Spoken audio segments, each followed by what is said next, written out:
సింపుల్‌గా చేసుకునే మరమరాల లడ్డు ఎలా చేయాలో చూపిస్తాను. సో, ఎవరైనా ఈజీగా చేసుకోవచ్చండి. అలానే చాలా అంటే ఎక్కువ టైం కూడా పట్టదు. ఒక 10 మినిట్స్‌లో అయితే మనం ఈ లడ్డు ప్రిపేర్ చేసుకోవచ్చు. పిల్లలు కూడా చాలా ఇష్టంగా తింటారండి. సో, కాబట్టి వీడియో స్కిప్ చేయకుండా మాత్రం లాస్ట్ వరకు చూసేయండి. చూసి మీరు ఇంట్లో ట్రై చేయండి.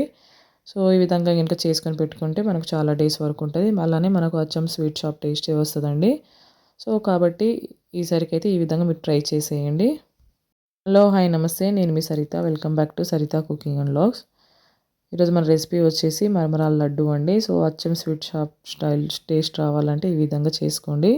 చాలా సింపుల్ ప్రాసెస్. ఇక్కడొచ్చేసి నేను 4 కప్స్ అయితే మరమరాలు తీసుకున్నాను.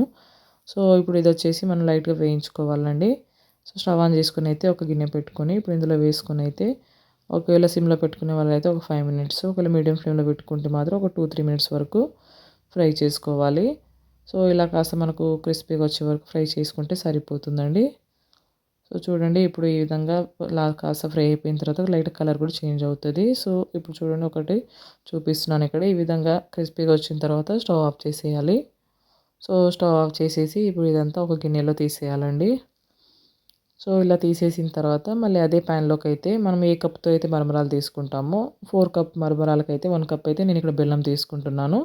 ఒకవేళ కొంచెం స్వీట్‌నెస్ ఎక్కువ కావాలనుకునే వాళ్ళు మాత్రం అంటే 3 కప్స్ మరమరాలకి 1 కప్పు బెల్లం వేసుకోండి.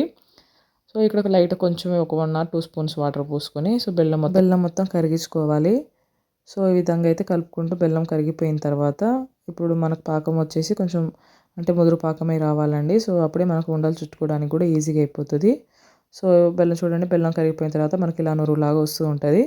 ఇలా వచ్చిన తర్వాత ఇప్పుడు మనకు పాకం వచ్చిందో లేదో తెలియడానికైతే ఒక బౌల్‌లో ఇలా వాటర్ పోసుకొనైతే ఇలా కొంచెం ఇది వేసుకుంటే మనకు చూడండి ఇక్కడ బాల్‌లాగా రావాలి. సో, ఇలా వస్తే మనకు కన్సిస్టెన్సీ అనేది కరెక్ట్‌గా రెడీ అయిపోయినట్టు ఇక్కడ పాకంది. సో, ఈ విధంగా వచ్చిన తర్వాత ఇప్పుడు ఇక్కడైతే స్టవ్ ఆఫ్ చేసుకోవాలండి. సో, స్టవ్ ఆఫ్ చేసేసి ఇప్పుడు ఇందులోకైతే మరమరాలు యాడ్ చేసుకోవాలి. సో, ఇలా యాడ్ చేసుకున్న తర్వాత ఒకసారి బాగా కలుపుకోవాలండి. సో, ఇలా చేసేటప్పుడు ఎప్పుడైనా కొంచెం పెద్ద గిన్నె పెట్టుకోండి. ఇక్కడ నేను చిన్న గిన్నె పెట్టుకోవడం వల్ల ఏందంటే కలపడం కొంచెం ఇబ్బందయింది.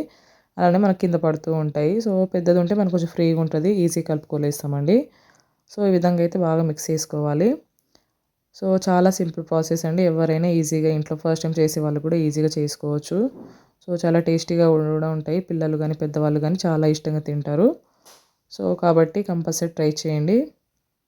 సో, ఈ విధంగా అయితే కలుపుకోవాలండి. సో, కలుపుకొని తర్వాత మనం ఉండలు చుట్టుకునేటప్పుడు మన హ్యాండ్‌కి కొంచెం అంటే నెయ్యి గానీ, లేకపోతే లైట్‌గా వాటర్ గానీ తడుపుకొని ఈ విధంగా ఉండలు చుట్టుకుంటే మనకి ఈజీగా అయిపోతది. పెద్ద కష్టపడాల్సిందయితే ఏముండదిక్కడ. చాలా సింపుల్‌గా అయిపోతుందండి. సో, ఎక్కువ కూడా ప్రెస్ చేసుకోవాల్సిన అవసరం లేదు. సింపుల్‌గా చేస్తేనే మనకు అయిపోతుంది. సో, ఈ విధంగా అయితే చేసుకోవాలి. ఇలా చేసుకొని అన్నీ ప్రిపేర్ చేసి అంతే అండి. సో, ఇదే విధంగా అన్నీ ప్రిపేర్ చేసుకోవాలి. సో, కాబట్టి ఈసారికైతే మీరు కంపల్సరీ ఇలా ట్రై చేయండి. సో, ఇలా చేసి మీకు ఎలా వచ్చిందో కామెంట్ చేయండి. వీడియో నచ్చితే మాత్రం కంపల్సరీ లైక్ చేయండి. మీ ఫ్రెండ్స్‌కి, రిలేటివ్స్‌కి షేర్ చేయండి. మరిన్ని రెసిపీస్ కోసం నా ఛానల్‌ని అయితే సబ్స్క్రైబ్ చేసుకోండి. Thanks for watching.